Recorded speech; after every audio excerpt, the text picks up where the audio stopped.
धुरंधर CM है योगी आदित्यनाथ। पूजा पाल ने खोल दिए समाजवादी पार्टी के धागे। बयान सुनकर सियासत में मच गया हड़कंप। खुल गए सारे राज। अतीक अहमद था सपा का सबसे बड़ा फाइनेंसर। राम गोपाल यादव के बयान पर पूजा पाल का पलटवार। क्या फिर से गर्मा गई यूपी की राजनीति? उत्तर प्रदेश की सियासत में एक बार फिर ऐसा बयान सामने आया है जिसने पुराने जख्म हारे कर दिए और नए सियासी सवाल भी खड़े कर दिए, क्योंकि इस बार आवाज उठी है उस महिला की जिसने अपने परिवार पर हुए सबसे बड़े दर्द को झेला है और अब वही आवाज सीधे समाजवादी पार्टी पर निशाना साधती नजर आ रही है। पूजा पाल ने एक बार फिर अतीक अहमद के मुद्दे पर खुलकर बात की और इस बार उनके शब्द पहले से ज्यादा तीखे और सीधे हैं। उन्होंने न सिर्फ सपा पर आरोप लगाए बल्कि मुख्यमंत्री योगी आदित्यनाथ की जमकर तारीफ भी की और यहीं से पूरी सियासत में हलचल तेज हो गई। दरअसल पूजा पाल से जब सपा नेता राम गोपाल यादव को उस बयान पर सवाल किया गया जिसमें उन्होंने सत्ता में आने पर अतीक अहमद की हत्या का बदला लेने की बात कही थी, तो पूजा पाल ने बिना झिझक पलटवार किया। उन्होंने साफ कहा कि योगी आदित्यनाथ उत्तर प्रदेश के धुरंधर मुख्यमंत्री हैं जिन्होंने अतीक और मुख्तार जैसे माफियाओं के पूरे साम्राज्य को खत्म करने का काम किया।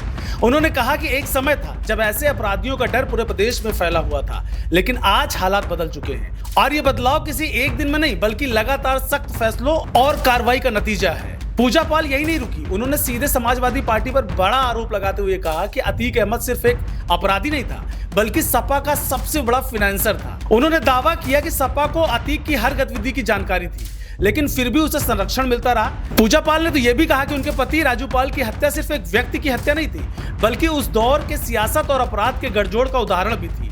उन्होंने कहा कि अतीक ने सिर्फ उनके परिवार को नहीं बल्कि हजारों परिवारों को बर्बाद किया है और युवाओं को गलत रास्ते पर धकेला है। उन्होंने तो यहां तक कह दिया कि अगर आज वो जिंदा है तो इसकी सबसे बड़ी वजह योगी सरकार है। पूजा पाल ने साफ शब्दों में कहा कि अगर उस समय या आज भी अखिलेश यादव की सरकार होती तो शायद उनका बच पाना मुश्किल होता। यह बयान अपने आप में बड़ा सियासी संदेश था, क्योंकि ये सीधे तौर पर कानून व्यवस्था और सुरक्षा के मुद्दे को उठाता है और इसी के जरिए उन्होंने योगी सरकार के कामकाज को मजबूत बताते हुए सपा पर सवाल खड़े किए। अगर योगी आदित्यनाथ के कामों की बात करें तो पिछले कुछ सालों में उन्होंने कानून व्यवस्था को लेकर जीरो टॉलरेंस की नीति अपनाई है, माफियाओं के खिलाफ लगातार कार्रवाई की है, अवैध संपत्तियों पर बुलडोजर चले हैं और अपराधियों के नेटवर्क को तोड़ने के लिए सख्त कदम उठाए गए हैं। यही वजह है कि सरकार अपने काम को कानून का राज स्थापित करने के रूप में पेश करती है और पूजा पाल जैसे कई लोग इसे अपनी सुरक्षा और न्याय से जोड़कर देखते हैं। अब इस पूरे घटनाक्रम के बाद सियासी सवाल और भी गहरे हो गए हैं। क्या पूजा पाल के ये आरोप आने वाले समय में राजनीतिक बहस को और तेज करेंगे? क्या सपा इस पर जवाब देगी और क्या यह मुद्दा फिर से यूपी की राजनीति में बड़ा विषय बनेगा?